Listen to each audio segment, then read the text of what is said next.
من سيئات أعمالنا من يهده الله فلا مضل له ومن يضلله فلا هادي له ونشهد أن لا إله إلا الله وحده لا شريك له ونشهد أن سيدنا وسندنا وأعطانا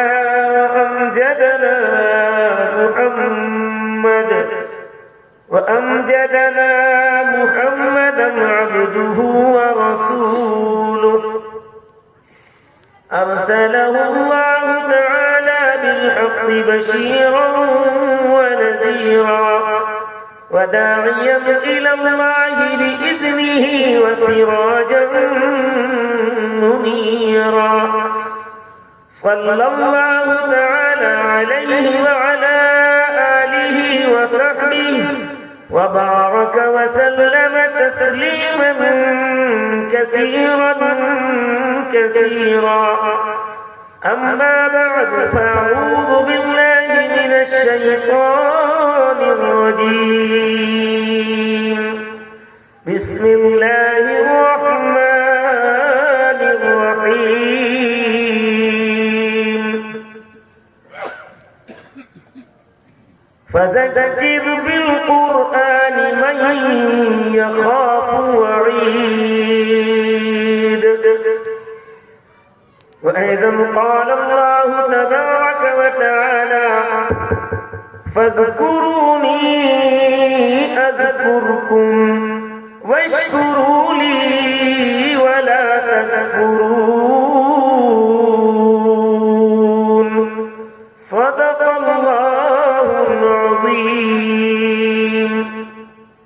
وقال النبي صلى الله تعالى عليه وسلم كل أمر ذي بال لم يبدأ بسم الله فهو أقطع وأجزم أو كما قال عليه الصلاة والسلام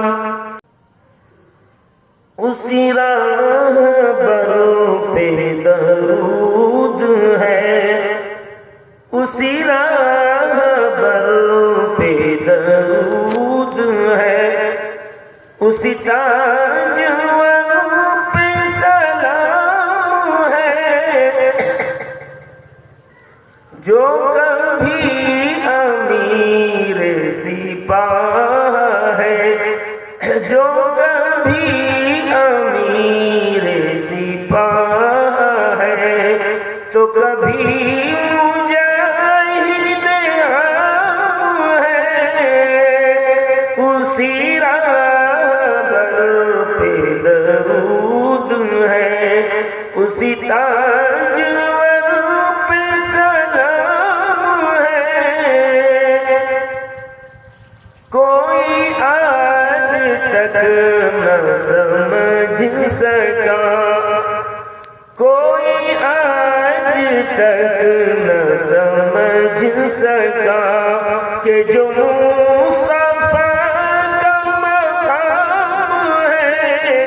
کبھی بکریوں کا ہے پاسباں کبھی بکریوں کا ہے پاسباں کبھی انبیاء کا امام ہے اسی راہ پہ درود ہے اسی تاج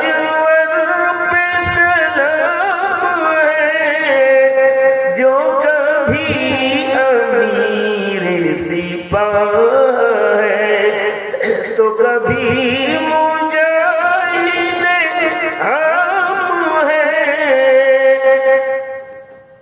کبھی کہہ دیا کہ انا کبھی کہہ دیا کہ انا بشر کبھی آسمان پہ ہے جلوگر کبھی کہہ دیا کہ انا بشر کبھی آسمان پہ ہے جلوگر کوئی ان کے بارے میں کیا کہے کوئی ان کے بارے میں کیا کہے کہ وہ خاص ہے یا وہ عام ہے اسی راہ پہ درود ہے اسی تاجور پہ سلام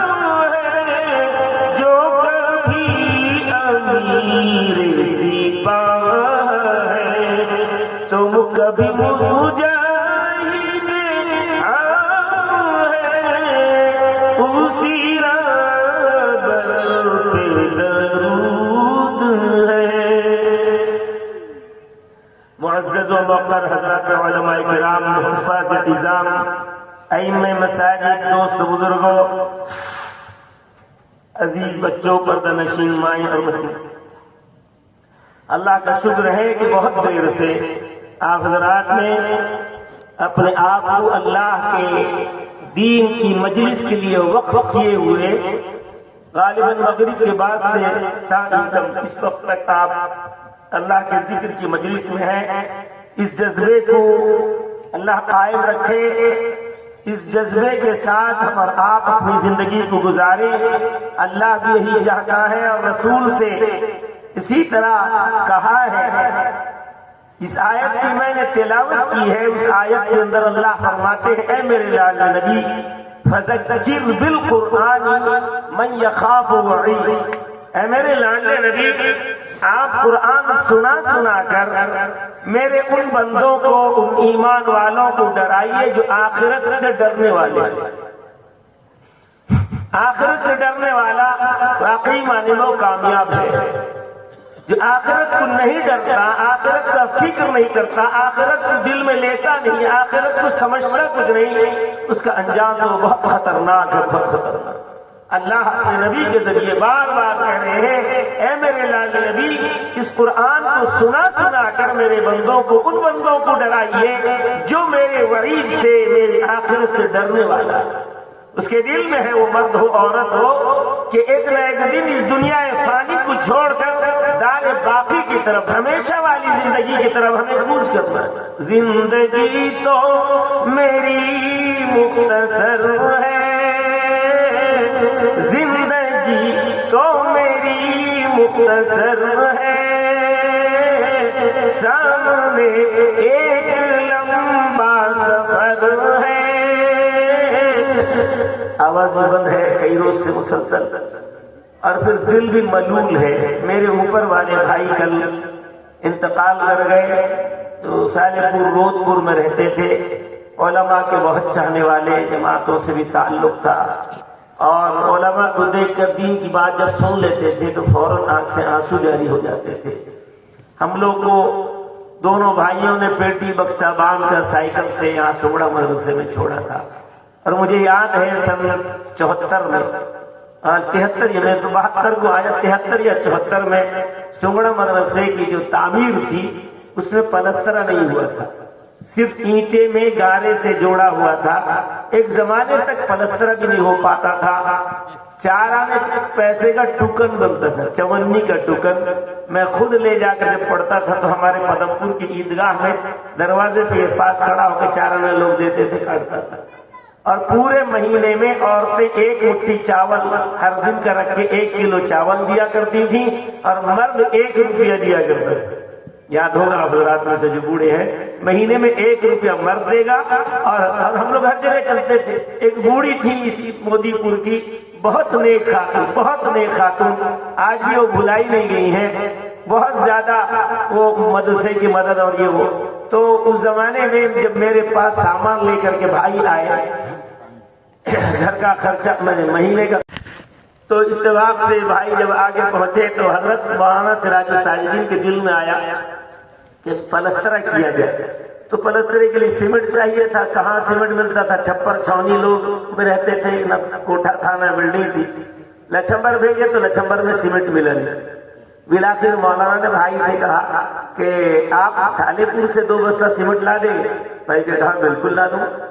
تو فوراً میرے پاس سامان پہنچا کے پھر سیمنٹ لانے کے لیے گئے. کہاں؟ سالے پور. مولانا نے پیسہ دیا. ہم لوگ پاس کہاں، ہم لوگ غربت کے مارے 20 روپیہ میرے پورے مہینے کا خرچہ آتا تھا. بہرحال بھائی نے سب سے پہلے سیمنٹ وہاں سے لا کر دیا، پھر پلستر شروع ہوا. مجھے اچھی طرح یاد ہے. تو یہ حالات اللہ تعالیٰ کل ان کو قبول کر لیا. علماء سے بہت محبت کرنے والے تھے. ایک دل ملول بھی ہے، ساتھ میں کئی روز سے پروگرام تقریری. کل ایک بہت لمبا بڑا پروگرام تھا، وہاں نہیں جا سکا. تارا وہی خوردہ. اللہ تعالیٰ ہم سب کو دین کے کام میں لگائے رکھے، جوڑے رکھے. دوستو، اسی مقصد کے تحت میں ہم دنیا میں آئے ہیں. آپ نے علماء کرام کی زبانی بہت دیر سے سنا، بہت باتیں سنی ہیں. اس کو دل میں جگہ دیں، اللہ کے لیے اس کو دل میں اتار لیں، اور کیسے اس پر عمل کریں گے اس کی کوشش. اور جب تک ان کاموں ان باتوں کو دل میں عظمت سے نہیں لیں گے تو کام وجود میں نہیں آئے. بس سنا اڑا دیا نہیں، بلکہ اس کی عظمت. جیسے کسی کام میں ہمیں معلوم ہے کہ 10,000 روپیہ ملے گا تو آپ بہت اس کی عظمت دل میں لیتے ہیں. کسی طرح ہونا ہے، یہ کام کرنا ہی ہے، 10,000 ملے گا. تو ہمیں اس نہج سے کہ کل قیامت کے دن اللہ اپنی پسندیدہ جگہ میں ہمیں لے جائے گا، جنت جیسی نعمت عطا کرے گا، اس عظمت کو لیے ہوئے وہ ملے نہ ملے اللہ اس سے راضی ہو جائے گا. لہذا اللہ کے بتائے کام کو میں کروں گا. میری ماں بھی طے کرے، مرد بھی، عورت بھی، جوان بھی. انشاءاللہ جلسے کا فائدہ ہو جائے. گھر والے نے جلسہ اس لیے کروایا، اللہ کے نبی سید عالم صلی اللہ علیہ وسلم نے فرمایا ہر وہ محتم شان کام، ہر وہ کام جو دنیاوی کام ہو، اگر اللہ کے ذکر کے ساتھ کیا جاتا ہے تو اللہ تعالیٰ اس میں برکت ہی برکت، خیر ہی خیر لاتے ہیں. اسی لیے ہمارے اکابرین نے اگر کتابیں بھی لکھی ہیں تو پہلے بسم اللہ لکھیں گے، پھر الحمدللہ نحمدہ نستعینہ، یعنی اللہ کے نام کے ساتھ بھی اور اللہ کے حمد کے ساتھ، اللہ کی تعریف کے ساتھ بھی. تو کیا ہوتا ہے، وہ بڑا برکت والا کام ہو جاتا ہے. اسی لیے ہمارے اکابر نے اس سلسلے کو جاری رکھا. جہاں نیا گھر بنایا، زمین نہیں خرید لی، گاڑی خرید لی، تو اس میں کیا ہے نا، اللہ کے نام سے اس کو شروع کیا جاتا ہے تو برکت والا، خیر والا رہتا ہے. اور آقا نے فرمایا اگر بغیر بسم اللہ کے، بغیر اللہ کی حمد و ثنا کے کرتا ہے تو وہ دم کٹا، ادھورا، جزامی اور جو ہے بے برکتہ ہوتا ہے. تو اسی لیے اللہ نے یہ موقع دیا گھر والوں کو کہ گھر کے تعمیر ہو چکی، اب اس میں افتتاح کیا جائے. تو اللہ کے ذکر کے ذریعے سے علماء کو بلایا، انہوں نے بیانات کیے. اخیر میں مجھ ناچیز کو بھی کچھ ثواب حاصل کرنے کے لیے بٹھا دیا گیا. گرچہ میں اس لائق نہیں تھا، دن میں بخار نزلہ بھی اور پھر آواز بھی کئی دن سے بیٹھی ہوئی. تاہم چونکہ وعدہ کر لیا تھا اس لیے حاضری کو ضروری سمجھا. میں نے چند باتیں آپ کے سامنے رکھنی ہیں اور پھر اپنی بات کو ختم کروں گا. دوستو بزرگوں، ہم اور آپ یہ طے کریں، یہ تیار کر لیں کہ جو جو حکم اللہ کا ہے اس کو عمل کریں گے انشاءاللہ. جو باتیں سنے ہیں ایک ایک بات پر ہم عمل کریں. اگر کرتے ہیں تو یاد رکھو، ہم چاہیں نہ چاہیں اللہ اس اچھے کام اور اللہ کے بتائے ہوئے کام کے کرنے کے صدقے میں ہمیں وہ جگہ نصیب کرے گا جو اللہ چاہتا ہے. اور اللہ کبھی بھی بندے کے لیے برائی نہیں چاہتا. باپ کبھی بھی اپنے بیٹے کے لیے برائی نہیں چاہتا. بہرحال چاہتا ہے، گرچہ بیٹا برباد تباہ ہے پھر بھی چاہتا ہے میرا بیٹا کسی طرح میرے بات میں آ جائے. اگر خود سے نہیں ہو پاتا ہے دوست احباب کو لگا دیتا ہے، ذرا میرے بچے کو سمجھا دو، ایسا کر دو، ویسا کر دے تو میری بات پہ چلے اور میں مجھ کو راضی کر کے زندگی گزار لے، پھر وہ کامیاب. تو بہرحال اللہ بھی چاہتے ہیں کسی نہ کسی بہانے میرے بندے میری طرف لوٹے. اسی لیے قرآن میں جگہ فرمایا ان عدتم عدنا، اے میرے لاڈلو، اے میرے بندو بندیوں، اگر تم میری طرف لوٹو گے تب میں تمہاری طرف لوٹوں. تم کو اگر دنیا میں آخرت کی چیز ضرورت نہیں ہے تو اللہ کو کیا ضرورت پڑی ہے. فمن شاء فلیؤمن ومن شاء فلیکفر، جس کا جی چاہے ایمان قبول کرے، جس کا جی چاہے کفر کرے. اللہ کا بے نیاز ذات کا نام ہے. ضرورت تو ہمیں ہے، دنیا میں بھی اسی اللہ کی ضرورت ہے اور آخرت میں بھی اسی اللہ کی ضرورت ہے، قبر میں بھی اسی اللہ کی ضرورت ہے. اسی لیے سب سے پہلا سوال ہوگا من ربک. تو یہ دنیا میں 60 70 80 100 سال دیا، تو رب کس کو مان کے آیا؟ درخت کو، کاروبار کو، پیسے پیسے کو، ایکڑ ایکڑ زمین خریدنے کو، ایک دوسرے کے مال ہڑپنے کو، گالم گلوچ کرنے کو، دوسرے کے دل کو صدمہ پہنچانے کو، کس کو تو اپنا رب مانتا تھا؟ اپنا حاجت روا، اپنا مربی کس کو مانتا تھا؟ سوچتا تھا کہ پیسہ کما لوں گا، لاکھ 10 لاکھ، 1000 10,000 50,000، وہی میرا کام دے دے گا۔ اب ہم نے رب اللہ کو نہیں، پیسے کو مان لیا۔ پیسہ ہماری ضرورت ہے، کمانا بھی ہے، محنت کی کمائی سے لانا بھی ہے، وہی اللہ توفیق دے گا، صحت دے گا، سب کوئی کام کر سکتا ہے، توفیق اللہ نہ دے تو تھوڑی کوئی کام۔ تو اگر آدمی دنیا میں آخرت کمانا چاہے گا تو کما سکتا ہے، اور اگر آخرت کو برباد کرنا چاہے گا تو برباد بھی کر سکتا ہے۔ اذان ہوئی، بجائے مسجد میں جانے کے بازاروں کا زینت بنانا۔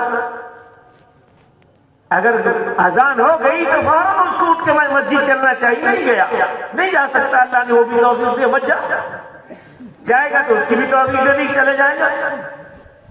اگر نہیں گیا، بازاروں کا زینت بنا رہا تو بن سکتا ہے زینت، لیکن اللہ کو راضی کرنے والا عمل نہیں ہوا، وہ اللہ کو ناراض کرنے والا عمل۔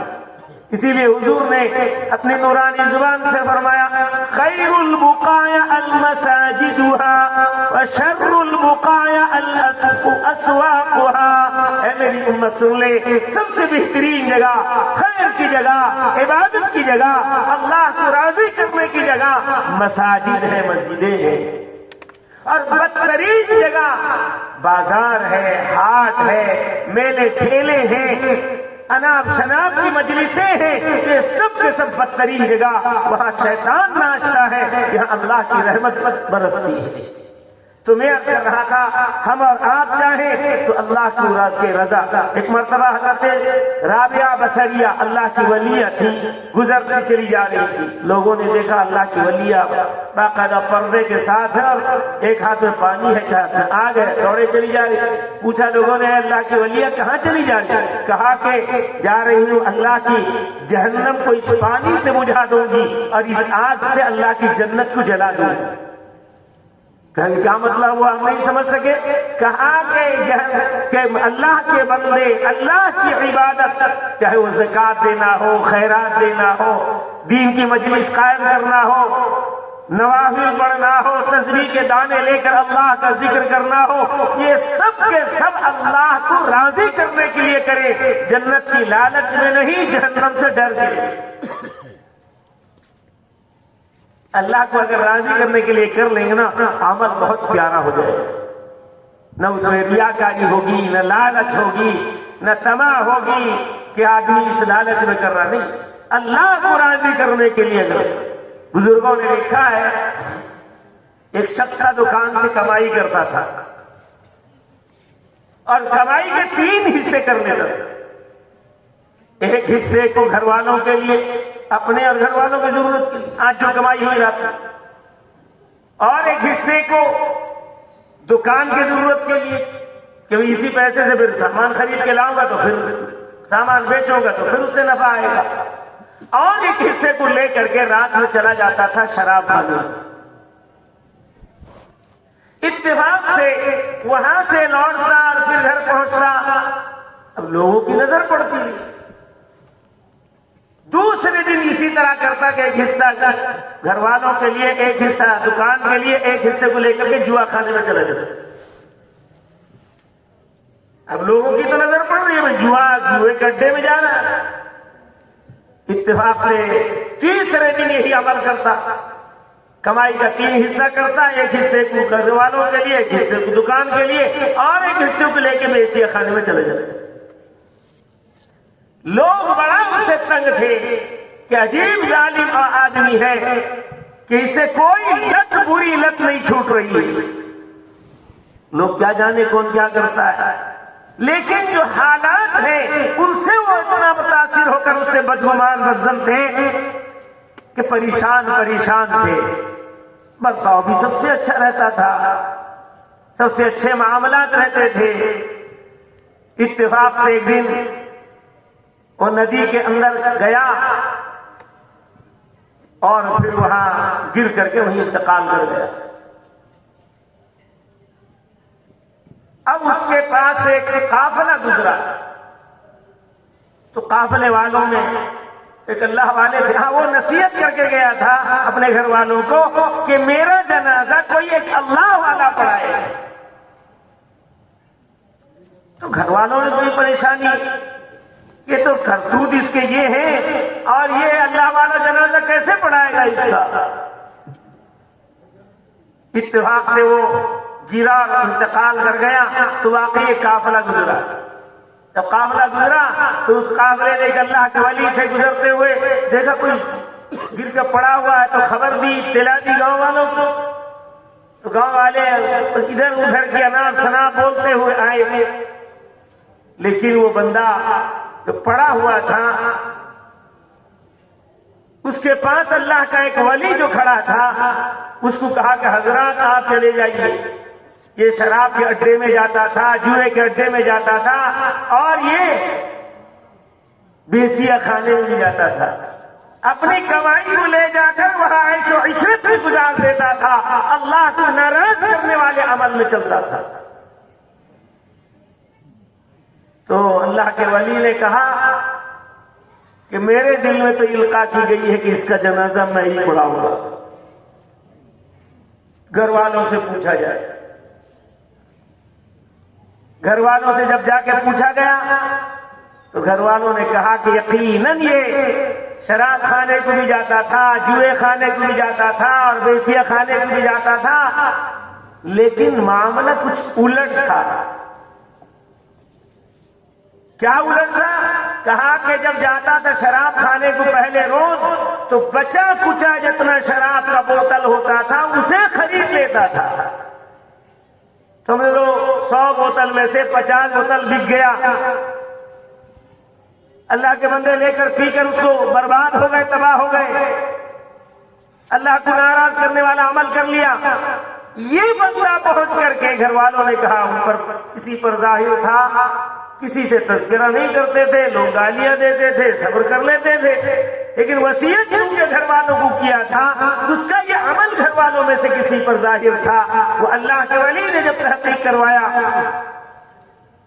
تو گھر والوں نے کہا کہ وہ بچے کچے بوتلوں کو جو شراب کے ہوتے تھے اسے ان پیسوں سے خرید کر لے جا کر ندی میں بہا دیا تاکہ اگلے روز اور 50 نوجوان غارت نہ ہو، اللہ کے نافرمانی میں نہ لگ جائے، شراب پی کر اللہ کو ناراض نہ کر لے. ان کو بچانے کے لیے شراب لے کر پھینک دیتا تھا ندی میں. پیتا نہیں تھا، لیکن دنیا کیا سمجھ رہی ہے؟ بولو. دنیا سمجھ رہی ہے کہ یہ شرابی ہے. مجھے تو سرخرو ہونا ہے رب کی نگاہوں میں، مجھے تو سرخرو ہونا ہے رب کی نگاہوں میں. زمانے کا ہے کیا ناصر، برا جانے بھلا جانے. زمانے لوگوں کو اچھوں کو برا کہہ دیتے ہیں اور بروں کو اچھا کہہ دیتے ہیں. لوگوں کا کیا کہنا، زبان میں آیا کہہ دیا، تحقیق حال میں نہیں کرتے، جبکہ اللہ کا منع ہے. اذا جاءکم فاسق بنبأ فتبینوا، اے میرے بندو اگر کوئی فاسق و فاجر تمہارے پاس کوئی خبر لے کر کے آئے تو بلا تحقیق کے اسے بغیر تحقیق کے نہ سنو. اگر سنتے ہو تو تحقیق کرو پھر مانو. کیا پتا وہ اس کی ذاتی دشمنی میں الٹے سیدھے بول کر کے اسے ذلیل کر رہا ہوگا. اللہ کا قانون دیکھو کتنا بڑا کہ اگر تحقیق کرو گے تب سنو. تحقیق کرو، حقیقت میں جو کہا ہے سچ ہے یا جھوٹ ہے. ہو سکتا ہے جس کے بارے میں کہتا ہو سچا ہو اور یہ کہنے والا جھوٹا ہو. دوسری جگہ رسول اللہ نے فرمایا کفاک بالمرء کذبا ان یحدث بکل ما سمع. اللہ کا رسول صلی اللہ علیہ وسلم نے فرمایا ایک آدمی کے جھوٹے ہونے کے لیے یہی ایک بات کافی ہے کہ کسی بات کو سنا اور بغیر تحقیق کے اڑا جائے. سن لیا کسی سے، اس کی تحقیق نہیں کی، بھائی میرے بارے میں آپ نے سنا یا میں آپ کے بارے میں سنا کسی سے، تو میرے لیے حکم کیا ہے؟ میں اس آدمی سے جا کے تحقیق کروں کہ بھائی تمہارے بارے میں جو بات سن رہا ہوں صحیح ہے کیا؟ اب وہ آدمی بتائے گا کہ وہ صحیح ہے یا نہیں ہے، اس نے تو کہہ دیا تھا۔ اب وہ آدمی کے بارے میں جب پوچھوں گا تو اگر کہتا ہاں ٹھیک ہے تو ٹھیک ہے، نہیں ہے تو نہیں ہے۔ اگر تمہیں یہ تحقیق کرنے کا موقع نہیں ہے، کسی کے بارے میں تحقیق کر کے تم سمجھو گے مانو گے، تو پھر اسے سنو ہی نہ۔ کیوں؟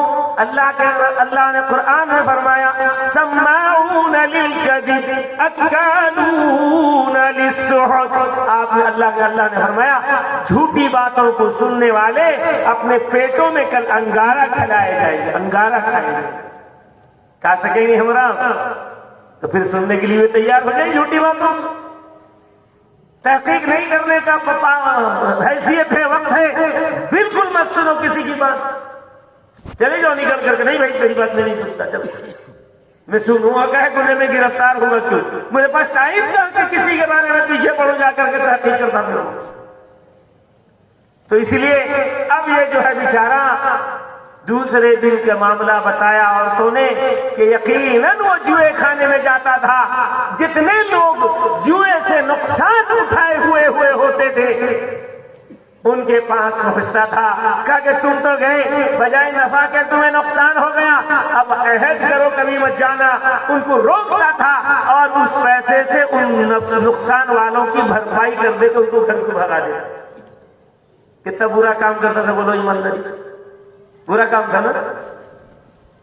لیکن آپ نے جو سنا دنیا کے حالات کے اعتبار سے یقیناً وہ برائیوں میں پورا ملوث تھا وہ انسان، لیکن حقیقت میں وہ نہیں تھا۔ حقیقت کیا تھا کہ وہ اللہ کے بندوں کو جوئے سے بچاتا تھا اور ان کے غمزدہ دل کو کہ اپنے پیسے سے دے کر کے ان کو خوش کر دیتا تھا اور عہد و پیمان کر لیتا تھا کہ اب دوبارہ تم اس کام میں نہیں آنا۔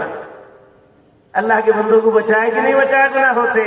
ان کے غم کو ہلکا کیا کہ نہیں؟ پھر تیسرا معاملہ یہ تھا کہ بیسیہ خانے میں پہنچتا اور اس دن کی رات کی قیمت دے کر کے پوری رات کا مالک بن جاتا تھا اور گھر کے اندر تالا لگا کر اندر اللہ کی عبادت میں لگ جاتا، صبح ہوتے ہی تالا کھولتا اور باہر نکل کر کے چلے جاتا کہ میں ایک ادنا سا انسان ہوں، کم از کم اس گندے جگہ کو ایک رات کے لیے تو بندوں کو اللہ کے گناہوں سے بچا لوں، مجھ سے تو یہی ہو سکتا ہے، باقی دوسرا تو نہیں ہو سکتا۔ میں جا کے منع کروں گا کوئی رکے گا؟ وہ اپنے عادت میں ایسا لت پڑا ہوا ہے کہ اللہ کا خوف نہیں، آخرت کا ڈر نہیں کہ آخرت میں خطرناک عذاب کا سامنا کرنا پڑے گا۔ کم از کم اس انداز سے ان آنے والے گندے کام کے لیے آنے والے نوجوانوں کو آج کی رات تو کم از کم میں روک دو، ایک دن بھی کم از کم رک گئے تو اس کا تو اجر کہیں گیا نہیں، میرے لیے اللہ تعالیٰ اجر دے گا کہ نہیں؟ اب بتاؤ ایسا انسان جو یہ کردار ادا کر رہا تھا اس کا جنازہ کوئی ولی پڑے گا یا کوئی اور؟ بولو۔ وہ یہ کہہ کر کے یقین کے ساتھ کہ میں جو عمل کر رہا ہوں میں اپنے اللہ کے لیے کر رہا ہوں، کسی اور کو خوش کرنے کے لیے نہیں۔ یقیناً مجھے میری موت آئے گی تو کوئی اللہ کا ولی میرے جنازے کی نماز پڑھے۔ حضرت مولانا اسد مدنی رحمۃ اللہ علیہ سنگڑ آتے تھے، اڑیسہ آتے تھے، میرے خیال سے وہ تقریباً 1988 یا 87 کا واقعہ تھا، مجھے اچھی طرح یاد ہے۔ ابھی اچانک یاد آیا، حضرت مولانا رحمۃ اللہ علیہ ہمیشہ سنگڑا، بنجھار پور، بالو ریشی، دوسرے علاقے میں جہاں جہاں پروگرام ہوتا تھا حضرت جاتے تھے، لیکن پہلا قدم حضرت کا سنگڑا۔ حاجی نصیر صاحب کا انتقال آپ سنے ہوں گے، حضرت لچھمبر پہنچے ہیں، حاجی نصیر کا انتقال ہوا۔ مدرسے کے سے کیشیئر تھے، سیکرٹری تھے، کیا تھے، اللہ نے ان سے دین کا کام بہت لیا تھا، یہاں تک کہ اپنے قلم سے اپنے گھر کا لکھیں گے، مدرسے کے قلم سے مدرسے کا لکھتے تھے۔ کیا ان کے اندر صلاحیت اللہ نے رکھی تھی۔ بہرحال اللہ نے قبول ایسا کیا، حضرت لچھمبر پہنچے اور ان کا انتقال ہوا، جلدی جلدی تجہیز و تکفین کر کے حضرت نے جنازے کی نماز پڑھائی۔ لیکن ایک اور واقعہ جو میں بتانا چاہتا ہوں، بنجھار پور حضرت ہمیشہ جاتے تھے، ان کا ایک مرید اللہ کے لاڈلے سے محبت کرنے والا، کورئی کا، کورئی بنجھار کا کافی لمبا راستہ ہے، لیکن وہ اللہ کے ولی سے ایسا تعلق اور مرید تھا کہ پیدل جاتا تھا، چل چل کے جاتا تھا حضرت کی عقیدت میں بنجار کو. سمجھ میں آ رہا ہے؟ پیدل جاتا تھا، بس وس نہیں کہ سائیکل نہیں، کچھ نہیں، بس ایک محبت میں دھن میں اپنے ولی کی زیارت کے لیے ہمیشہ ہر سال اسی طرح کرتا تھا. لیکن ایک سال ایسا ہوا کہ کورئی والوں نے ہی پروگرام لے لیا حضرت کا کہ بنجار پور سے پہلے ایک دن یہاں کورئی میں ہوگا، دوسرے دن بنجار پور میں ہوگا. حضرت نے ٹائم بھی دے دیا. سمجھ میں آ رہا ہے؟ دیکھو اللہ کا کرنا، اللہ کا کرشمہ کیسا. جس سال حضرت تشریف لے گئے کورئی میں، اسی سال حضرت پہنچے میرے خیال سے 1 بجے قریب. صبح سویرے وہ مرید جو حضرت کے دیدار کے لیے بنجار پور جایا کرتا تھا، صبح سویرے اس کی موت ہو گئی. یعنی وہ جایا کرتا تھا اپنے ولی سے ملنے کے لیے، آج اللہ ایسا نظام بنائے ہیں کہ پہلے سے پروگرام بتائے ہیں کہ ولی جائے گا، یعنی مرید اس سال جائے گا. نہیں گیا بھی، وہی انتقال کیے. حضرت نے ظہر کی نماز کے بعد جنازے کی نماز پڑھائی. سمجھ میں آ رہا ہے؟ کچھ نہیں سمجھ میں آ رہا ہے؟ اس دل کو بناؤ، علماء سے، اہل اللہ سے اپنے تعلق کو استوار کرو. جو باتیں کہی جاتی ہیں اس کو عظمت سے لو دلوں کے اندر، اور عظمت سے لے کر کے اس کام میں لگ جاؤ. آخرت انشاءاللہ ہمارے لیے اللہ تعالیٰ وہ جگہ مقرر کر رکھا ہے جس کے بارے میں خود خدا کہا ہے وَلَكُمْ فِيهَا مَا تَشْتَهِي أَنفُسُكُمْ وَلَكُمْ